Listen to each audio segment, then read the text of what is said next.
내일쯤 본인 당대표 도전하겠다는 입장을 밝힐 것으로 보이는 이재명 전 대표. 어제 검찰이요, 이 전 대표 부부에 대해 동반으로 법인카드 조사를 받으러 이번 달 안에 출석을 통보했습니다. 본인 재판에 출석하기 전에 오늘 이재명 전 대표 기자들 앞에서 잠깐 만요를 외쳤습니다. 검사 탄핵가 발의 직후에 검찰 소환 통보 받으셨는데 어떤 입장이신가요? 잠깐만. 몇 년 동안 수백 건의 압수수색, 또 수백 명의 소환 조사를 통해서 이미 무혐의 불송치 결정이 났던 사건입니다. 그런데 이 무도한 정권이 정치검찰을 이용해서 치졸하게 폭력적인 보복행위를 하고 있다고 생각합니다. 그러나 이 정권의 이 유치한 이 행위조차도 슬기롭게 잘 견뎌내고 또 이겨내겠습니다. 출석은 언제쯤으로 고려하시는 건가요? 검사 탄핵 발의 이후에 반발이 거센데 계속 추진하신다는 입장인가요? 일련의 상황에서 검사 탄핵이라는 국명 전환용이 아니냐 이런 비판이 계속 이어지고 있어서 저희가 통상적으로 하는 수사 절차다. 이재명 전 대표는 치졸한 보복 중이다. 그러니까 검사 탄핵 발의한 지 뭐 2, 3일 뒤에 이렇게 동반 소환 통보하는 게 말이 되냐, 이걸 얘기하는 것 같더라고요.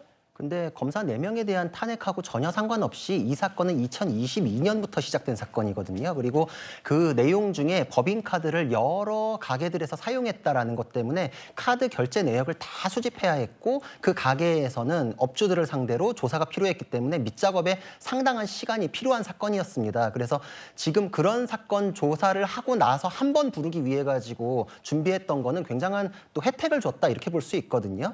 왜냐면은 지금 그 카드 결제 내역이 굉장히 많은 것 중에 딱 하나가 법인카드를 통해 가지고 당시 당대표 경선에 나왔던 그러니까 대통령 후보 경선에 나왔던 이재명 대표가 이제 그 국회의원 배우자들에 대해서 이 김혜경 씨가 카드 결제하는 거 그거 딱 하나 이제 떼가지고서 그 6개월의 공소시효 때문에 먼저 지금 기소돼서 재판받았던 사건이 있잖아요. 네. 그것도 법인카드 유용과 괴를 같이 하는 사건인데 그 사건에서 만약 법인카드를 사용한 게 아니다라거나 뭐 이런 식으로 무죄가 됐으면 이 사건에도 따서 유리한 법률 쓸 수 있었는데 그런 내용이 없었잖아요. 그러니까 이재명 대표 쪽으로서는 시험 삼아서 지금 한번 겨뤄봤다라고 할 만한 것에서 유효한 내용을 끌어내지 못했으면서 이거를 소환마저도 부당하다, 치졸한 보복이다라고 하는 것은 좀 법리적인 내용으로 반박이 안 되기 때문에 저런 말씀을 하시는 게 아닌가.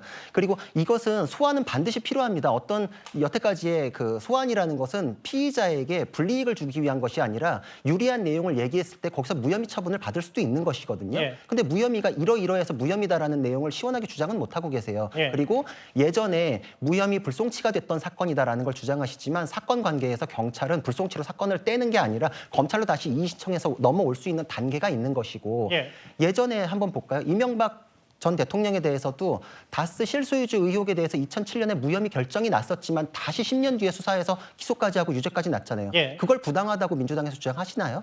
혐의가 있으면 다시 조사하고 다시 수사해서 결론이 나야 되는 게 타당한데 이거는 과거 몇 년 전에 결론이 났던 것도 아니고 그냥 이 절차 안에서 있었던 내용이기 때문에 그 부분만 딴 거는 수사가 부족했기 때문에 불송치 됐던 게 이제 와서 밑작업이 다 됐기 때문에 소환을 하는 것이다, 이렇게 볼 수 있습니다. 최전봉 교수님, 저 이제 구자룡 변호사의 설명에 덧붙이면 이제 공익제보자 조명혜 씨도 수원지검 가서 여러 조사를 받을 때 검찰이 대단히 하나하나 꼼꼼히 사진 혹은 그 해당 뭐 소고기면 소고기, 초밥 뭐 세탁소 이런 거 다 증거 갖추고 마지막에 불렀다. 그러면 이게 검사 탄핵과 상관없이 그럼 이재명 전 대표 관련인이 없냐? 최종수 회장은 이재명 전 대표를 알려면 어쨌든 둘이 같이 나오는 건 수순 아니냐, 어떻게 보세요?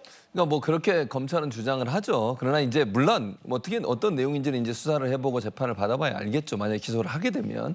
그러니까 지금의 상황으로 봐서 이재명 대표에 관련된 모든 것들을 지금 다 수사를 하고 조사를 하고 있잖아요. 경기도지사, 성남시장, 심지어 법학까지 지금 다 털어서 하고 있는데 이런 모습에 대해서 2년이 지났음에도 불구하고 특별히 저는 중요한 물적 증거가 나왔다고 보지 않아요. 그런 상황이라고 하면 이게 과연 정치적인 탄압이라고 하는 비판을 자유로울 수 있을까 하는 부분에서 의미가 있다고 저는 생각합니다.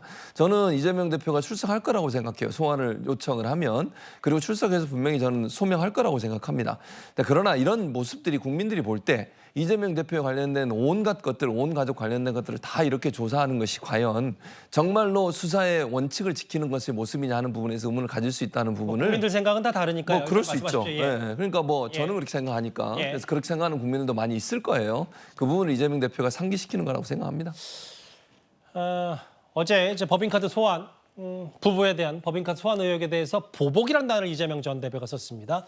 내일 당대표 출사표 던질 때 어떤 말을 할지도 잘 지켜보겠습니다.